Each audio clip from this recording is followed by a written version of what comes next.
My husband's family wanted to host Thanksgiving. I asked if I could bring my famous mac and cheese. His sister said, only if you don't mind it sitting next to the real version. I showed up with mine anyway. By the end of the night, hers was untouched. I packed it up for her and said, here, you can use it as a doorstop. My husband's family is obsessed with tradition.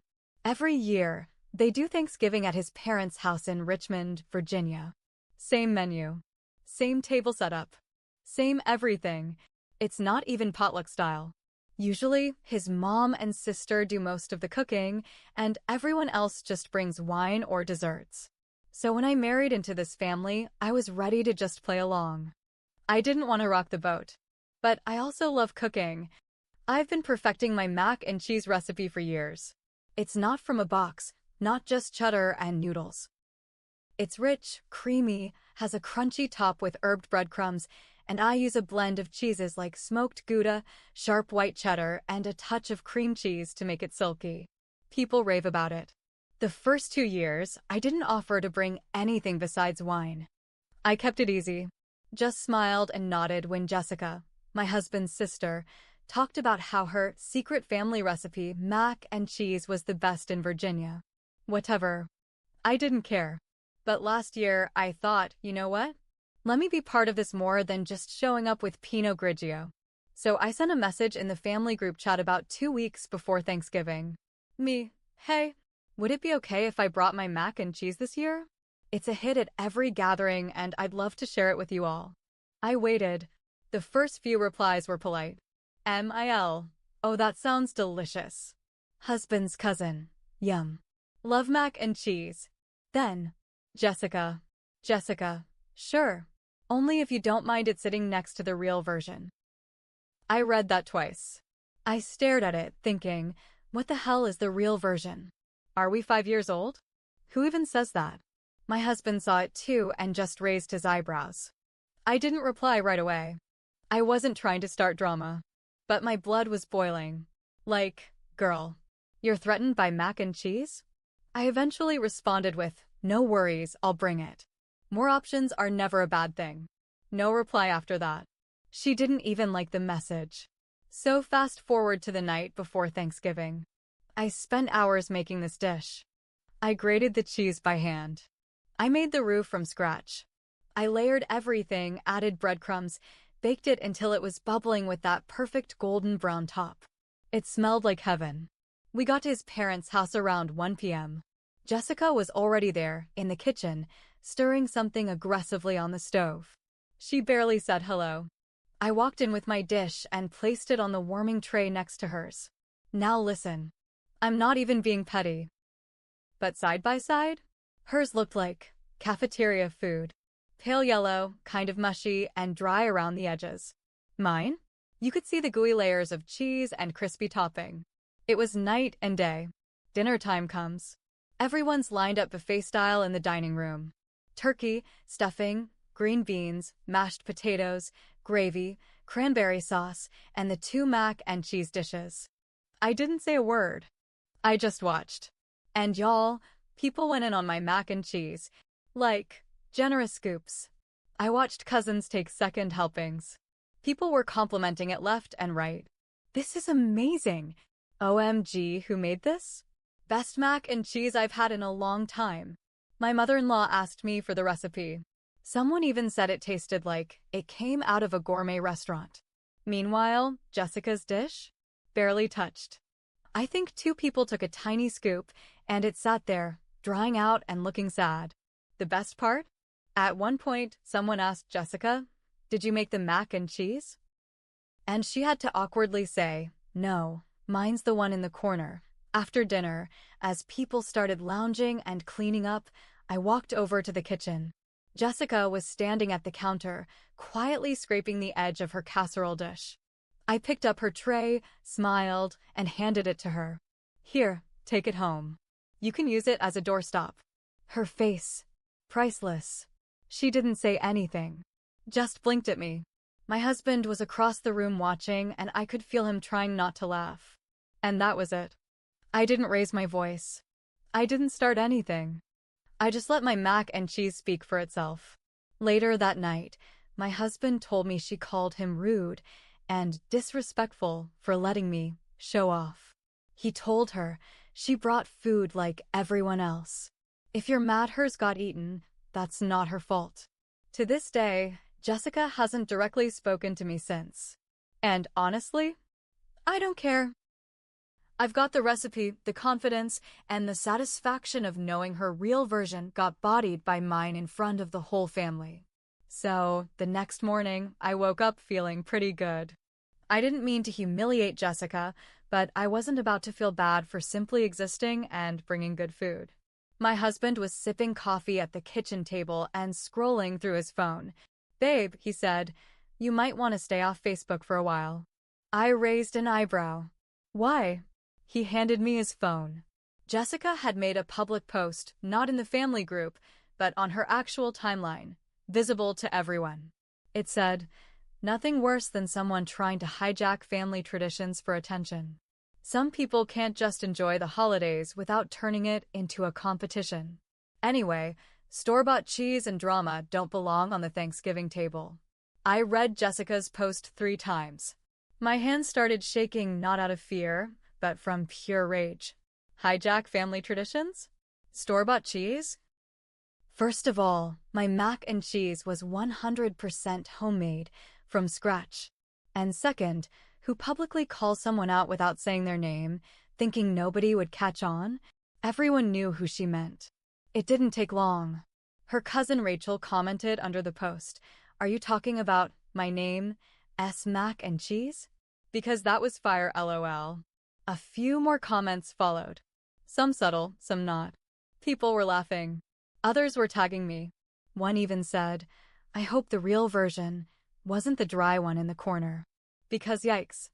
I didn't respond publicly, but I screenshotted the whole thread, saved it, and decided I wasn't going to play this quietly. That evening, we had leftovers and wine hang out at my in-laws. It's their thing. Everyone comes back the next day to eat the same food, talk about the day before, and chill in sweatpants. I almost didn't go. My husband said I didn't have to, but I wanted to. I wanted to walk in with my head high. And I did. As soon as we walked in, Jessica looked up from the couch, gave a short glance, then kept scrolling her phone. Didn't say hi. Not even a fake smile. I brought a new dish of my mac and cheese leftovers from the night before that I reheated and retopped. Same delicious smell. And again, people piled it onto their plates. Someone even whispered, "Glad you brought more." I didn't get enough yesterday. Jessica sat there with a salad. Ate nothing else. Then came the twist I didn't see coming. My mother-in-law pulled me aside into the kitchen. She looked uncomfortable. "I'm going to ask you something," she said. "And I hope it doesn't upset you." I nodded slowly. "Would you be okay not bringing food next year?" My stomach dropped. "What?" "It's just Jessica feels overshadowed. And she said Thanksgiving has always been her thing. She's been hosting and cooking since before you joined the family. She feels like this has turned into a contest." I stared at her. I couldn't believe what I was hearing. "She made it a contest," I said. "I asked nicely to bring one dish." She's the one who made the snide comment. She's the one who posted about me online. My ML sighed. I know it wasn't kind. I talked to her about it. But she's really sensitive about this stuff. And I just don't want Thanksgiving to turn into a battleground. So now I was the problem? For being good at cooking? I didn't yell. I didn't cry. I just nodded, turned around, and walked back into the living room. Jessica was laughing at something on her phone with her brother. I stood in the middle of the room and said loudly, "Just so everyone knows, I've been asked not to bring food next year because someone feels overshadowed." Silence. Jessica looked up, shocked. "Are you serious?" "Yes," I said. "Apparently your ego can't handle mac and cheese." Her face turned red. "Wow, you're really going to do this here? You already did it. On Facebook." "So, I'm just returning the favor in person." My husband stood up and put his hand on my back. "Let's go," he said quietly. We left. I didn't say goodbye. didn't pack up the leftovers. I walked out with my head up and my casserole dish in my arms. So yeah, we walked out. That night, my husband and I sat in silence for a long time. He finally said, "You didn't do anything wrong." But damn, that went nuclear. I laughed, because if I didn't, I'd cry. Jessica made a war out of a side dish, and I let her pull me into it. But the next day, that's when I decided I wasn't done. I didn't go back online.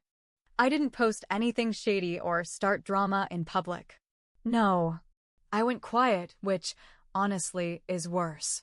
Instead, I invited a few of the cousins, Rachel, her sister, and 2 others over to our house that weekend for Friendsgiving.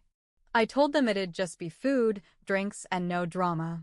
What I didn't tell them was that I invited my mom and 2 of my old college friends, one of whom is a local food blogger with a decent following.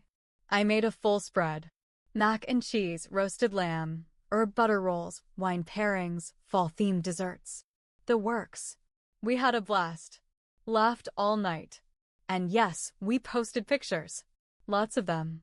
My friend the food blogger tagged me in a post that said, "Hands down, the best mac and cheese I've had this season." You don't need a family tradition when the food speaks for itself. That post blew up more than I thought it would. She had like 15K followers, and it got reshared a few hundred times.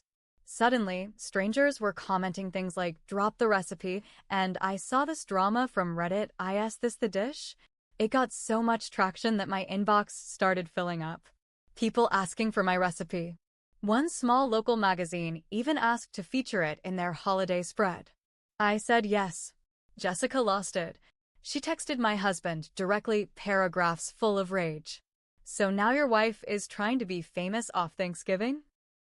She's embarrassing this family. Your mom is hurt. She's ruining everything we've built." We both ignored it. Until his mom called, crying. "She's saying you did this to get revenge," she sobbed. "That you're turning the family against her." And you know what? Maybe I was. But here's where it backfired, because now my husband was mad.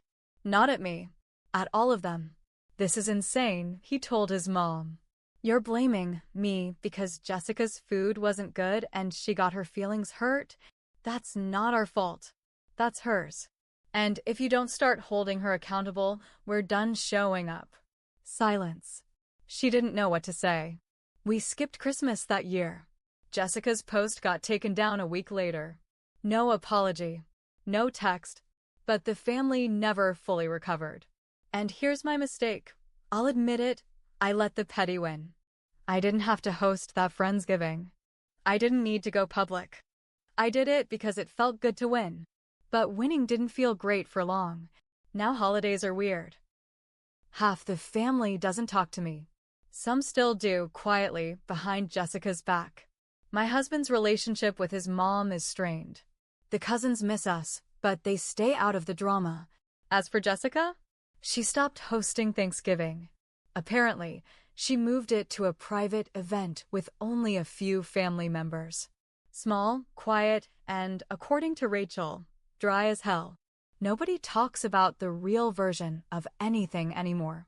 And me? I don't bring mac and cheese to family functions anymore.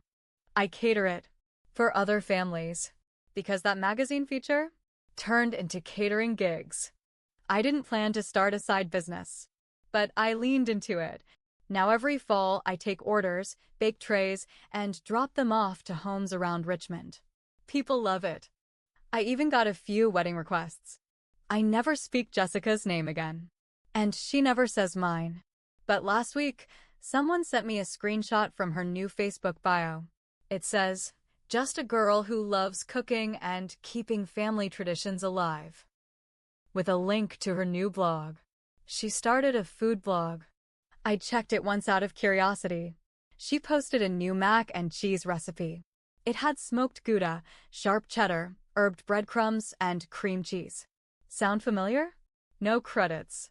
No mention of me. I smiled. And I didn't say a word. Because I know. And she knows. Sometimes the best revenge is watching someone copy you quietly, knowing they lost. and knowing you'll never forget.